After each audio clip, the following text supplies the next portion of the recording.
ধরে পাবলিকের সঙ্গে আমাদের যে আগরতলা নাগরিক যারা আছেন ওদের সঙ্গে প্রতারণা করে চলছে। ও প্রায় বাড়ি থেকে হোল্ডিং বই দেবে, ডাস্টবিন দেবে, এইসব বলে দীর্ঘদিন ধরে ও মানুষের বাড়ি থেকে 600 টাকা 700 টাকা করে তুলছে। তো আমাদের কাছে আজকে সকালে একজন পাবলিক বয়স্ক লোক উনি এসে কমপ্লেন করেন যে ওনার বাড়ি থেকে কে বা কাহারা গেছেন, গিয়ে হোল্ডিং বইয়ের কথা বলে হোল্ডিং বই করে দেবে বা হোল্ডিং বইয়ের ট্যাক্স এইসব ব্যাপারে ও গিয়ে 1 টাকা নিয়ে আসে, 600 টাকা নিয়ে ও আবার ওই ইয়েতে যে আমাদের যে বাড়িতে যে হোল্ডিং বই থাকে এটার মধ্যে ও সিগনেচার করে 600 টাকা নিয়ে এসে ওর কাছে আমরা রেজিস্টার খাতা পাই।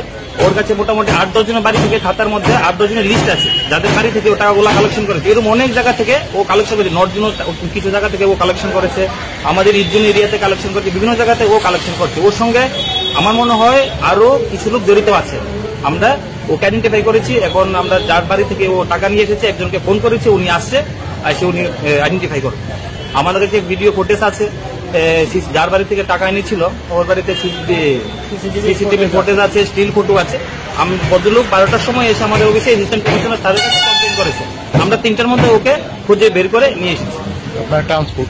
হ্যাঁ, আমরা টাস্কফোর্স, আমরা এএনসি টাস্কফোর্স থেকে এই অভিযান করে ওকে আমরা 3 ঘন্টার মধ্যে খুঁজে বের করে নিয়ে এসেছি। এএনসি থেকে এরকম কোনো অ্যাপয়েন্ট করা হয়নি ওকে। হ্যাঁ, ওরা পার্সোনালি এরকম করছে মানুষকে ঠকার জন্য।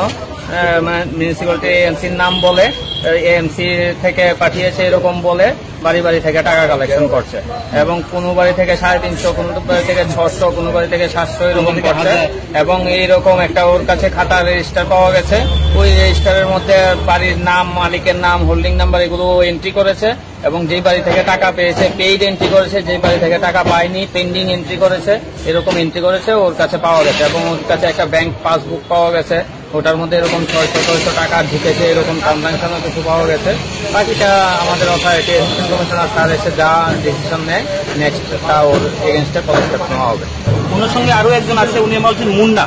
আমরা খুঁজে বের করছি, আমরা আজই ওকে খুঁজে বের করবো। মানুষ থেকে অভিযুক্ত আজকে থেকে 7-10 দিন আগে একজন মহিলা এসে কমপ্লেন করে গেছে আমাদের কাউন্টারে। হ্যাঁ, উনি বলেছে আমার থেকে এসে 350 টাকা নিয়ে গেছে।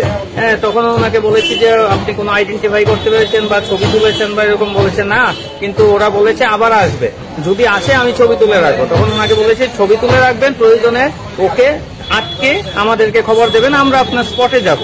হ্যাঁ, এরকম একটা পেয়েছিলাম। আর আজকে দুটো পেয়েছি না, আজকে দুটো পেয়েছি। শুক্রবার দিন এক ভদ্রলোকের বাড়িতে গিয়েছিল, তো আমাকে ভদ্রলোক ফোন করেছিল, আমার টিম করেছিল, যে বললো যে আমাদের আপনাদের মিউনিসিপ্যালিটির তরফ থেকে হোল্ডিং বই কিছু টাকার জন্য সার্ভে করার জন্য টিম গঠন করা হয়েছে। আমি বললাম না, এরকম কোনো টিম তো গঠন করা হয়নি, তো আমি অফিসে গিয়ে স্যারের সঙ্গে কথা বললে ফাইনাল ভাবে জানাবো। তো অফিসে এসে ফাইনাল যখন স্যারকে জানতে বললাম এরকম কোনো টিম কোনো গঠন করা হয়নি যে বাড়ি বাড়ি গিয়ে সার্ভে করবে, টাকা তুলবে। তখন ওই ভদ্রলোককে আমি বললাম কোনো সিসি ফুটেজ আছে কিনা, তখন আমাকে সিসি ফুটেজটা আমাকে প্রোভাইড করলো, সঙ্গে সঙ্গে আমি ওকে শনাক্ত করে আমি এই কিছুক্ষণের মধ্যে তাকে আমি অভিযোগ জমা করেছে আপনাদের এখানে। আমাদের কাছে এমনিতে লিখিত অভিযোগ একটা জমা পড়েছে। আর আজকে একজন বয়স্ক লোক এসে বললো, আর আমাকে আরেকজন ফোন করে আমাকে বললো মহিলা টোটাল 3-4 কমপ্লেন জমা করেছে। কিন্তু ওদের কাছে ছবি বা কিছু ছিল না। একজন ভদ্রলোক আমাকে ছবিটা দেওয়ার সঙ্গে সঙ্গে আমি আজকে ওকে আইডেন্টিফাই করে আমি ওকে খুঁজে বের করি।